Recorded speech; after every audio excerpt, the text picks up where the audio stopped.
कक्षा 10वीं विज्ञान का ये पहला अध्याय है। रासायनिक अभिक्रियाएं एवं समीकरण को हम लोग प्रारंभ करेंगे और काफ़ी अच्छे से हम लोग समझेंगे प्रत्येक लाइन का अर्थ समझते हुए, ताकि आप जब सवाल हल करें आपको कोई परेशानी ना हो। आइए प्रारंभ करते हैं वीडियो को। अपने दैनिक जीवन की निम्नलिखित परिस्थितियों पर ध्यान दीजिए और विचार कीजिए कि क्या होता है जब।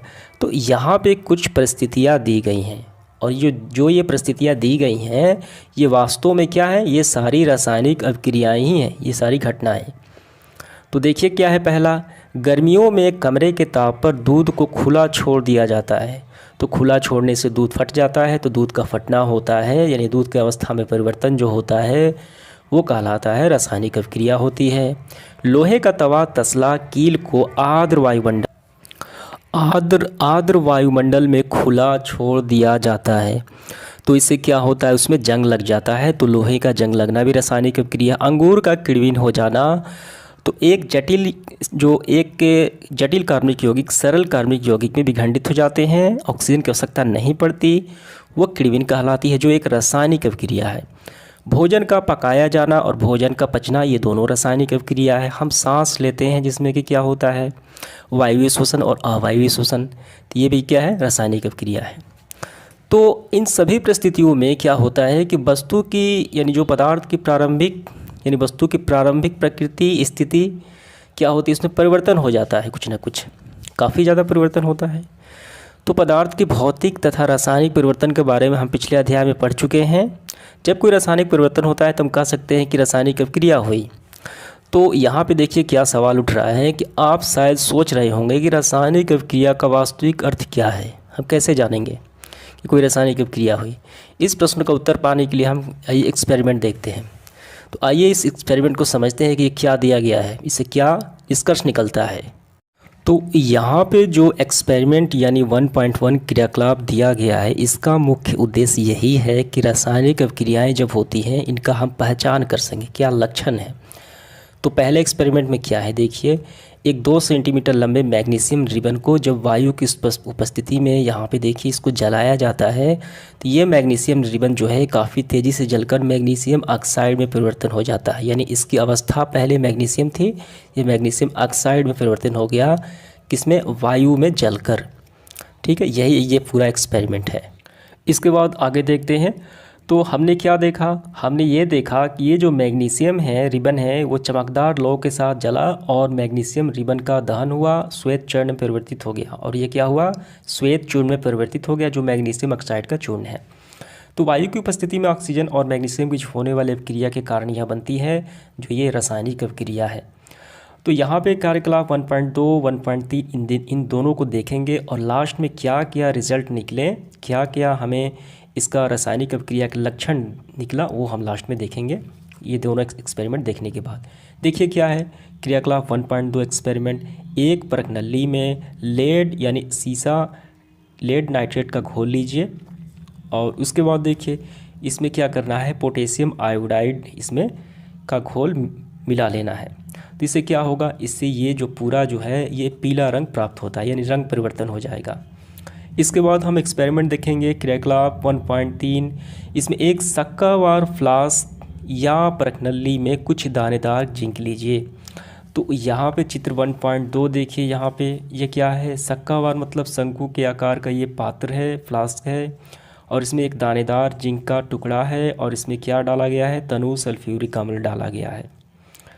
तो इसके मिलाने से क्या होगा, इसके मिलाने से अभिक्रिया होगी जिससे हाइड्रोजन गैस मुक्त होगी और इसका तापमान जो है परिवर्तन होगा, ये गर्म हो जाएगा।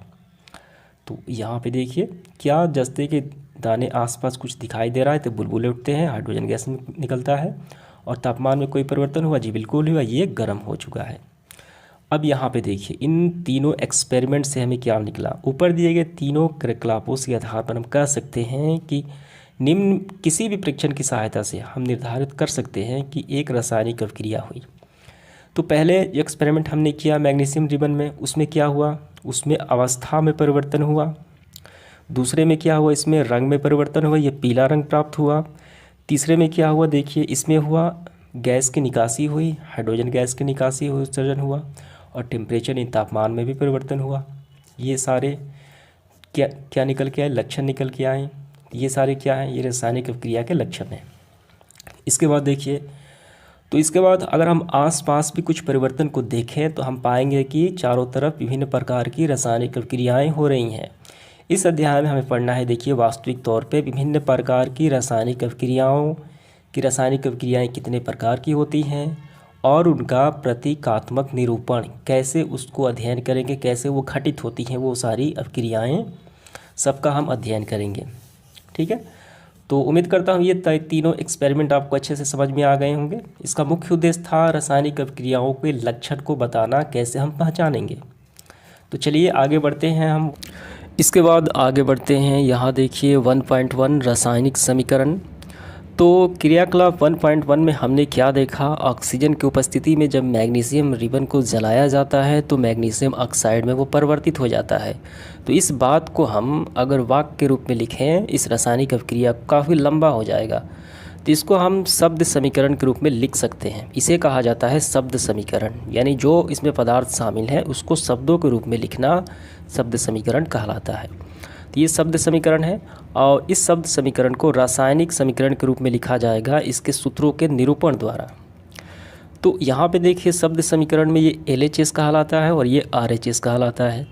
ये क्या कहलाता है, ये सारा ये कहलाता है अभिकारक, जिसमें जितने अभिकारक शामिल होंगे उसके प्लस चिन्ह के साथ इसे संयोजित यानी जोड़ा जाता है LHS की तरफ। ठीक है, तो ये दोनों अभिकारक मिलके मैग्नीशियम और ऑक्सीजन मिलके जो अभिकारक हैं क्या बनाते हैं, उत्पाद के तौर पे मैग्नीशियम ऑक्साइड बनाते हैं। ये उत्पाद कहलाता है RHS में। ठीक, और ये तीर का चिन्ह अभिक्रिया की दिशा बतलाता है। तो ये बातें आप समझ में आ गई आपको। रन को मैग्नीशियम और ऑक्सीजन को मैग्नीशियम ऑक्साइड का बनने के वाले शब्द समीकरण को हम इसको रासायनिक समीकरण के रूप में लिख सकते हैं। ये रहा, यहाँ पे लिखा गया है। ठीक है, अब इसके बाद हम क्या देखेंगे, दोनों तरफ रिएक्ट और प्रोडक्ट में परमाणुओं की संख्या देखेंगे रासायनिक समीकरण को संतुलित करने के लिए। तो यहाँ पे देखिए अगला क्या है, यहाँ पे है संतुलित रासायनिक समीकरण का महत्व। तो इसका क्या महत्व है, क्यों इसको बैलेंस किया जाता है।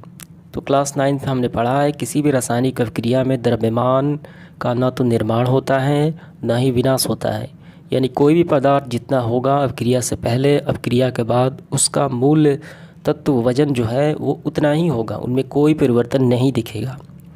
तो इस बात को यहाँ पे समझेंगे। इसे कहा जाता है द्रव्यमान संरक्षण का नियम। इसमें द्रव्यमान का ना तो निर्माण होता है ना ही विनाश होता है। तो मैग्नीशियम को ऑक्सीजन की उपस्थिति में जलाने से मैग्नीशियम ऑक्साइड बनता है। संतुलित रासायनिक समीकरण की बात की जाए, द्रव्यमान संरक्षण के नियम की बात की जाए तो LHS में देखिए मैग्नीशियम की संख्या 1 है, ऑक्सीजन की संख्या 2 है LHS में। तो ये दोनों की संख्या उस तरफ भी होनी चाहिए। यहाँ पे मैग्नीशियम तो 1 है लेकिन ऑक्सीजन भी 1 है लेकिन यहाँ पे 2 है। तो हमें इस RHS में से 2 बनाना होगा। तो कैसे बनाएं, हम यहाँ पे 2 तो नहीं लिख सकते हैं, 2 बनाने के लिए हम उसके आगे लिखेंगे। ठीक है, जिसमें ऑक्सीजन अकेले हो तो भी हम आगे लिखेंगे, या किसी यौगिक से जुड़ा हो, किसी तत्व से जुड़ा हो तो हम भी उसका आगे ही लिखेंगे। तो यहाँ पर हम लिखेंगे 2। तो 2 लिखने से मैग्नीशियम भी 2 हो गया, ये पूरे का मान बदल गया, ये सबके लिए हो जाता है। मैग्नीशियम भी 2 हो गया और ऑक्सीजन भी 2 हो गया, लेकिन मैग्नीशियम तो यहाँ पर 1 है तो इसको 2 बनाना होगा। द्रव्यमान संरक्षण के नियम के अनुसार दोनों तरफ तत्वों की परमाणु की संख्या इक्वल यानी बराबर होनी चाहिए। मैग्नीशियम 2, ऑक्सीजन 2, मैग्नीशियम 2 और ये ऑक्सीजन 2। तो इसको कहा जाता है द्रव्यमान संरक्षण के नियम के अनुसार व्यवस्थित करना, संतुलित करना। ये संतुलित हो चुका है। आइए अब इसके बाद देखिए क्या है, यहाँ पे क्रियाकलाप 1 हमने क्या देखा था, जिंक को जब सल्फ्यूरिक अम्ल में डाला जाता है तो हाइड्रोजन गैस मुक्त होती थी, जिंक सल्फेट बनता था वहाँ पे। ठीक है, तो इसको हम कैसे शब्द समीकरण में लिखकर बैलेंस करते हैं। तो ये क्या हो गया, जिंक Zn सल्फ्यूरिक अम्ल, जिंक सल्फेट ZnSO4 हाइड्रोजन। तो इसको बैलेंस किया जाए, कैसे होगा। तो सबसे सामान्य सूत्र क्या है, सबसे स्टार्टिंग में देखा जाए दोनों तरफ लेकर कि वो तत्व ये यौगिक उस तरफ कितनी संख्या है। तो आइए देखते हैं, यहाँ पे जिंक देखिए कितना है, 1 है, यहाँ पर भी 1 है, हाइड्रोजन 2 है, हाइड्रोजन भी 2 है, सल्फ़र 1 है, यहाँ भी सल्फ़र 1 है, ऑक्सीजन 4 है, ऑक्सीजन 4 है। इसे बैलेंस नहीं करना है, ये ऑलरेडी बैलेंस किया गया है। समझ में आ गया। आइए देखते हैं बुक में क्या दिया गया है इसके बारे में।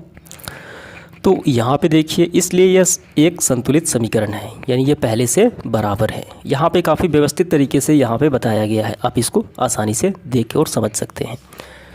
तो यहाँ पे देखिए, आपके बुक में कई सारे इस तरीके के समीकरण दिए गए हैं। तो यहाँ पे देखिए, अगर हम इस बुक की तरह संतुलित करें तो ये 6 चरणों में आपको बताया गया है, 6 चरणों में काफ़ी लंबा हो जाएगा। तो मैं एक ऐसा आसान और काफ़ी बेहतरीन तरीक़ा से मैं आपको बताता हूँ कि आप कोई भी कठिन से कठिन रासायनिक समीकरण को आसानी के साथ हल कर पाएंगे। तो आपको काफ़ी ध्यान से समझना है कैसे करना है। तो यहाँ पे देखिए, यहाँ पे Fe जो है जल के साथ अभिक्रिया करके बनाता है Fe3O4 यानी आयरन सल्फेट, और ऑक्सीजन यानी हाइड्रोजन गैस मुक्त होती है। तो सबसे पहला आपको क्या काम करना है, पहला आपको काम ये करना है कि हम जिसे देखें उस दोनों की तरफ देखें, उसकी संख्या कितनी है, और वहीं पे उसको बैलेंस भी कर दें। अब ऐसा नहीं कि उसको बाद में करेंगे, वहीं पे उसको बैलेंस भी कर देना है। देखिए यहाँ पे लोहा कितना है, Fe आयरन, यहाँ पे LHS में ये पूरा LHS हो गया, तीर से विपरीत चिन्ह चीर के, और तीर के सामने वाला RHS राइट हैंड साइड। तो लोहा की संख्या 1 है, यहाँ पे लोहा की संख्या 3 है। तो हम इस लोहे की संख्या को क्या करेंगे 3 बनाएंगे। तो आइए हम इसी पर बना देते हैं इस तरीके से। देखिए, हम इसको 3 लिख देते हैं। लोहा 3 हो गया, तो यहाँ पर भी RHS में लोहा 3 हो गया। हाइड्रोजन 2 है यहाँ पे, ठीक है। ऑक्सीजन कितना है, ऑक्सीजन 1 है, यहाँ पे ऑक्सीजन तो 4 है। तो हमें यहाँ पे 4 बनाना होगा। कैसे बनाएंगे, तो मैंने अभी बताया है आपको, 4 यहाँ पे नहीं लिख सकते, इसके आगे ही लिखना है, कभी भी आगे लिखना है। तो ऑक्सीजन 4 हो गया। तो इस 4 के लिखने से हाइड्रोजन 4 दूनी 8 हो गया, लेकिन हाइड्रोजन यहाँ पे 2 है, इसको भी 8 करना है, तो हम यहाँ पे इसको 4 लगा देते हैं। अब देखिए बैलेंस हो चुका है। आइए आपके बुक में भी देख लेते हैं, चलिए। तो आपके बुक में भी तो वही बात बताया गया है, लेकिन 6 चरण के बाद ये फाइनल रिजल्ट दिया गया है। देखिए, अभी हमने जो बैलेंस किया, इसको आप इस स्थिति में भी लिख सकते हैं, इसकी अवस्था को भी बता सकते हैं। ये सॉलिड अवस्था S है, ये गैसीय अवस्था है, और ये क्या है, ये भी सॉलिड अवस्था है, ठोस अवस्था, और ये गैसीय अवस्था है। इसके बाद देखिए, पाठ के अंदर वाले प्रश्न दिए गए हैं, तो इसको हम लोग अलग से सेपरेट वीडियो में हल करेंगे। तो चलिए देखते हैं। इसका अगला बिंदु है 1.2 रासायनिक अभिक्रियाओं के प्रकार कौन कौन सी होती हैं रासायनिक अभिक्रियाएं। ये रहा रासायनिक अभिक्रियाओं के प्रकार। तो सबसे पहले हमें पढ़ना है संयोजन अभिक्रिया।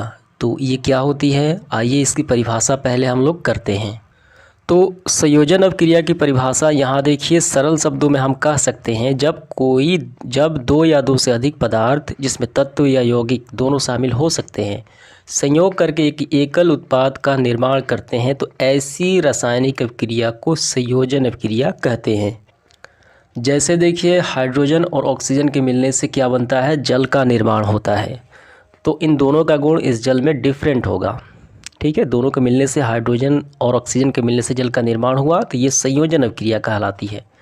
तो चलिए, यहाँ पे क्रियाकलाप 1.4 में क्या है, देखिए, कैल्शियम ऑक्साइड जल के साथ तीव्रता से क्रिया करके बुझे हुए चूने यानी कैल्शियम हाइड्रोक्साइड का निर्माण करके अधिक मात्रा में ऊष्मा उत्पन्न करता है।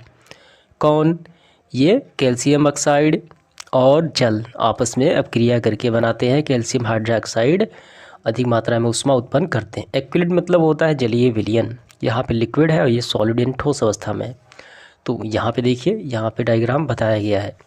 तो ये क्या है, ये संयोजन अभिक्रिया है, ठीक है। इसके बाद देखिए आगे क्या है, यहाँ पे कोयले का दहन, यहाँ पे कोयले का दहन जब होता है ऑक्सीजन के साथ, तो क्या बनता है, ये बनता है कार्बन डाइऑक्साइड, ठीक है। यानी कार्बन, कोयले का दहन क्या है, जो गैस अवस्था में है, ये भी गैस अवस्था, ये क्या है, ये ठोस अवस्था में है कार्बन। तो ये संयोजन अभिक्रिया कहलाती है। कार्बन और ऑक्सीजन के मिलने से बना कार्बन डाइऑक्साइड। चलिए देखते हैं इसका अगला बिंदु क्या है। तो इसी में एक प्रकार की अभिक्रिया अन्य होती है, उसमें ऊष्माक्षेपी रासायनिक अभिक्रिया कहते हैं, जिसमें अभिक्रिया होने से ऊष्मा निकलती है। यहाँ पे मीथेन गैस को जब हम वायु की उपस्थिति में, ऑक्सीजन की उपस्थिति में जलाते हैं, तो कार्बन डाइऑक्साइड और जल का निर्माण होता है, प्लस में ऊर्जा निकलती है। तो ऐसी अभिक्रियाएँ कहलाती है ऊष्माक्षेपी अभिक्रिया। हालांकि ये संयोजन अभिक्रिया भी है, ये बात आपको ध्यान देनी है। ये क्या है, जब हम सांस लेते हैं तो यहाँ पे श्वसन की अभिक्रिया दी गई है। वायु श्वसन होता है, ग्लूकोज का ब्रेकडाउन होता है टूटना ऑक्सीजन की उपस्थिति में, जिससे बनता है कार्बन डाइऑक्साइड, जो हम छोड़ते हैं कार्बन डाइऑक्साइड, जल और ऊर्जा, ठीक है, जिसका इस्तेमाल हम करते हैं। तो ये कहलाती है कौन, संयोजन अभिक्रिया। और साथ ही साथ ये ऊष्माक्षेपी अभिक्रिया भी कहलाती है, ऊष्मा निकलती है। और इसके बाद हमारा जो अगला बिंदु है 1.2.2 ये है वियोजन या अपघटन अभिक्रिया। तो इसका मतलब होता है कोई बड़ा पदार्थ टूटकर छोटे छोटे पदार्थ यानी पदार्थों में खंडित हो जाता है, तो वो कहलाता है अपघटन या वियोजन अभिक्रिया। ये नाम से ही स्पष्ट है। तो इसका एग्जाम्पल हम देखेंगे, क्या है इसका एग्जाम्पल। तो सबसे पहले आपको इसकी परिभाषा जानना चाहिए, क्या है इसकी परिभाषा। इस अभिक्रिया में एकल अभिकर्मक टूटकर छोटे छोटे उत्पाद प्रदान करते हैं, ठीक है। तो ये कहलाती है वियोजन अभिक्रिया। फेरस सल्फेट को जब गर्म किया गया तो बना क्या, फेरस ऑक्साइड, सल्फ़र, यहाँ पे सल्फ़र ऑक्साइड डाइऑक्साइड और उसमें सल्फ़र ट्राइऑक्साइड बना। ये दोनों गैस के फॉर्म में, ये सॉलिड ठोस के फॉर्म में, ये ठोस के फॉर्म में, यहाँ पर ऊष्मा दी गई। तो कौन सी अभिक्रिया है, ये वियोजन अभिक्रिया। ये एक टूटकर ये 3 भागों में बट चुका है। समझ में आ गया। यही आपको समझना काफ़ी इम्पोर्टेंट है, महत्वपूर्ण है। कैल्शियम कार्बोनेट चूना पत्थर को देखिए टूट गया है, कैल्शियम ऑक्साइड और कार्बन डाइऑक्साइड, एक बड़ा सा भाग टूट के 2 भागों में खंडित हो गया है, ये ऊर्जा लेकर। ये कहलाती है वियोजन अभिक्रिया। भोजन का पचना भी होता है वियोजन अभिक्रिया, जिसमें भोजन के अवयव खंडित होकर टूट के छोटे छोटे भागों में विभाजित हो जाते हैं, ठीक है। तो यहाँ पर भी देखिए, ये लेड नाइट्रेट है, जो ताप देने से ये टूट चुका है। लेड ऑक्साइड, नाइट्रोजन ऑक्सीजन या नाइट्रोजन डाइऑक्साइड, ठीक है। तो यही बातें आपको थोड़ा समझ लेनी है। इसमें आपको एक और बात ध्यान रखनी है कि ऊष्मीय वियोजन अभिक्रिया भी होती है, यानी ऐसी वियोजन अभिक्रिया जिसे होने के लिए ऊष्मा की आवश्यकता पड़े, तो वो कहलाती है ऊष्मा शोषी अभिक्रिया, ठीक है। बिना ऊष्मा को वो अभिक्रिया नहीं संपादित हो पाती है। तो कौन सी अभिक्रियाएं हैं ऊष्मा शोषी कहलाती हैं, आइए देखते।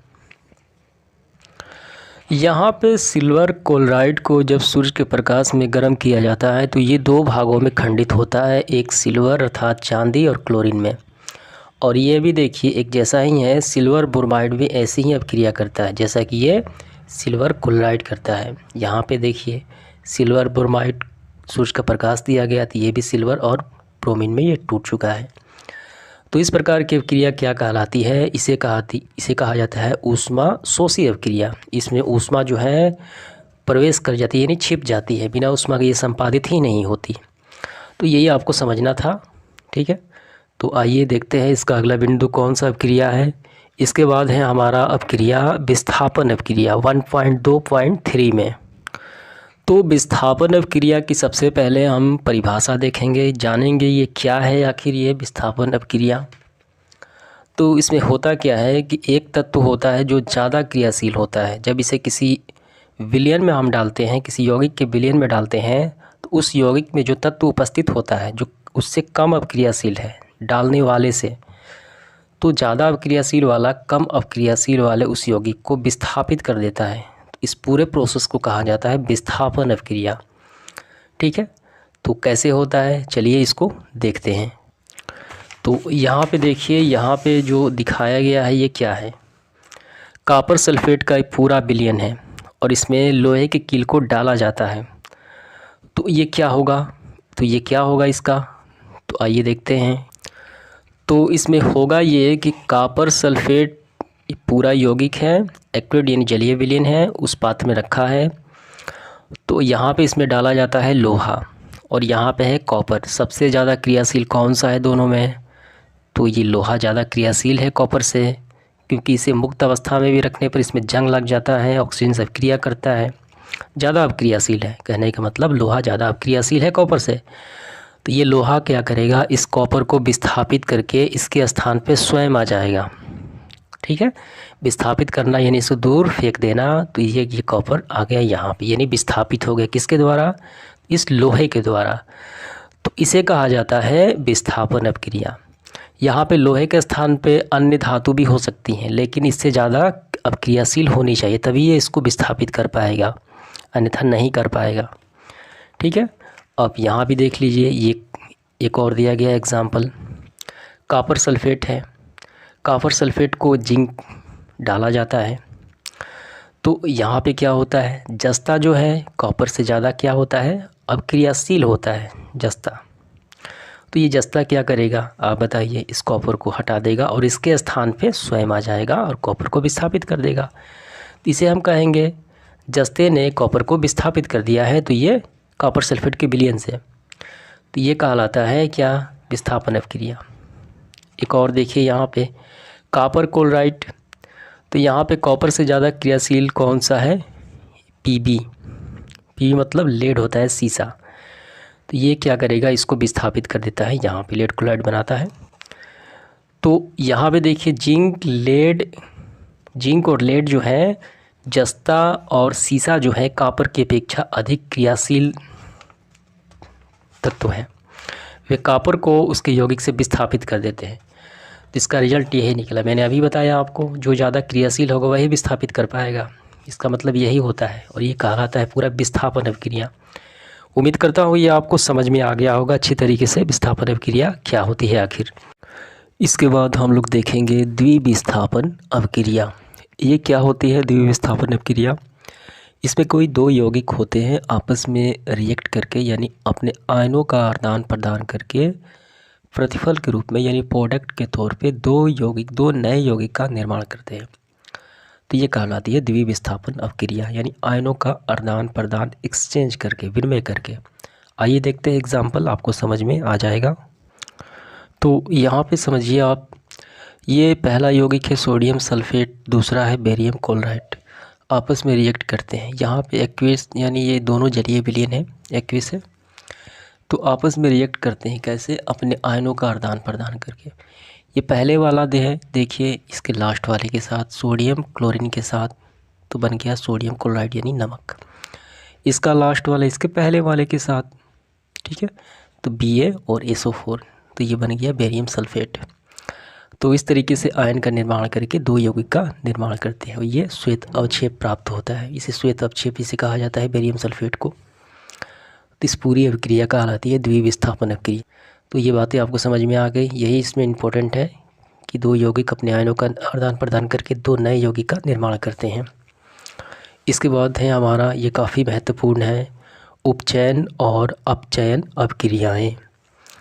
ये क्या होती हैं, तो सिंपल तरीके से अगर समझें हम, तो उपचयन का मतलब होता है किसी यौगिक या तत्व के साथ ऑक्सीजन जब जुड़ जाता है तो उसे उपचयन अभिक्रिया कहते हैं। जब किसी तत्व या यौगिक से ऑक्सीजन का हटता है, ऑक्सीजन का ह्रास होता है, तो उसे अपचयन कहते हैं। यानी आपको यहाँ पे ध्यान देना है परिभाषा, अपक्रिया के समय जब किसी पदार्थ में ऑक्सीजन की वृद्धि होती है उपचयन, यहाँ पे वो है उपचयन। जब ऑक्सीजन का ह्रास होता है, कमी होती है, तो उस अभिक्रिया को कहते हैं अपचयन, ठीक है। तो यहाँ पे देखिए, यहाँ पे कॉपर है, तो इस कॉपर के साथ, और ये देखा जाता है सिर्फ LHS में, LHS से देखा जाता है रिएक्ट के तौर पे। कॉपर के साथ ऑक्सीजन जुड़ा तो बन गया क्या, कॉपर ऑक्साइड। कॉपर अकेले था, ऑक्सीजन जुड़ने से कॉपर ऑक्साइड, यानी इसमें ऑक्सीजन जुड़ रहा है। तो इसका मतलब क्या हुआ, ये कौन सी अभिक्रिया है, तो ये हो गया उपचयन अभिक्रिया, ऑक्सीजन का योग हो रहा है। यहाँ पे देखिए कॉपर ऑक्साइड प्लस में हाइड्रोजन, हाइड्रोजन के जुड़ने से इस कॉपर का ऑक्सीजन ख़त्म हो रहा है, हाइड्रोजन के जुड़ने से इस कॉपर का ऑक्सीजन तो हट रहा है। यहाँ पे देखिए, यहाँ पे COO है, वो के साथ है, लेकिन यहाँ पे सिंगल हो गया, और ये हाइड्रोजन जो है, हाइड्रोजन के साथ ऑक्सीजन जुड़ रहा है। तो सीधे आपको यही समझना है, यहाँ पे ऑक्सीजन का ह्रास हो रहा है, तो ये हो गया क्या, ये हो गया उपचयन, ठीक है। ये दोनों अभिक्रियाएँ साथ साथ होती हैं, तो ये एग्जाम्पल्स हम समझेंगे। आइए देखते हैं, इसलिए इसे रिडॉक्स अभिक्रिया कहा जाता है। इसे क्या कहा जाता है, उपचयन और अपचयन दोनों अभिक्रियाएँ साथ होती है, इसे रिडॉक्स अभिक्रिया कहते हैं। देखिए यहाँ पे कॉपर ऑक्साइड जब हाइड्रोजन से मिलता है, तो इस कॉपर ऑक्साइड का ऑक्सीजन तो हट रहा है, इसलिए कॉपर बच गया, और यहाँ पे हाइड्रोजन के साथ ऑक्सीजन जुड़ रहा है। तो यहाँ पे ऑक्सीजन ह्रास होना कहलाता है उपचयन। ऑक्सीजन इसका ह्रास हुआ तो CO बन गया, और यहाँ पे हाइड्रोजन के साथ ऑक्सीजन जुड़ गया, तो ये उपचयन हो गया। इसलिए इस पूरे में उपचयन और अपचयन दोनों साथ हो रही हैं, ये दोनों अभिक्रियाएँ, इसलिए रिडॉक्स अभिक्रिया कहते हैं। अन्य उदाहरण देखिए आप, जिंक ऑक्साइड जब कार्बन से मिलता है तो बनता है Zn + CO, यहाँ पे Zn के साथ ऑक्सीजन है, लेकिन ऑक्सीजन तो हट गया। हटने से क्या हुआ, ये उपचयन हो गया। और यहाँ पे कार्बन के साथ ऑक्सीजन जुड़ गया, तो इसका मतलब इसका उपचयन हो गया।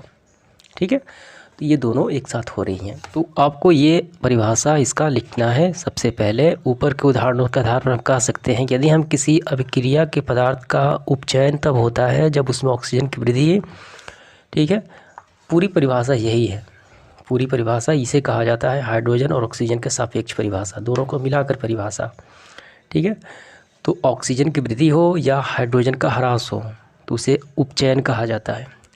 लेकिन हम मोटे तौर पे देखते हैं सिर्फ ऑक्सीजन का जुड़ना ही। ठीक है, लेकिन पूरी परिभाषा यही है।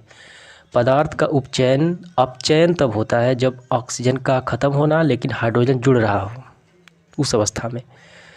तो उपचयन और अपचयन आपको समझ में आ गया। ये अभिक्रिया काफ़ी आसान है। इसके बाद देखिए 1.3, क्या हमारे आसपास जीवन में उपचयन अभिक्रियाओं को प्रभाव को देखा है? बिल्कुल देखते हैं। उपचयन का मतलब क्या होता है? ऑक्सीजन का जुड़ना और हाइड्रोजन का ह्रास होना, यानी संक्षारण हो रहा है। संक्षारण का मतलब क्या है? किसी धातु पे एक विशेष प्रकार की परत जम जाती है, जैसे लोहे का जंग लगना, चांदी के ऊपर नीले रंग का लगना, वो संक्षारण कहलाता है। ये बातें आपको समझ में आ गई है। किसके कारण होता है? ये ऑक्सीकरण के कारण होता है। वस्तुएं संक्षारित हो जाती हैं, ये ऑक्साइड बनाती हैं वायु के संपर्क में आकर। इसके बाद देखिए 1.3.2 विकृत गंधिता, यानी उसमें खराब गंध आ जाता है। खाने वाले पदार्थ में जब प्रदूषित हो जाता है, उसमें गंध आ जाता है, तो उसे विकृत गंधिता कहते हैं। इसमें वसायुक्त तैलीय खाद्य सामग्री जब लंबे समय तक रखा जाता है तो उसका स्वाद या गंध कैसी होती है? अर्थात उसका उपचयन होता है ऑक्सीजन के संयोग करने से।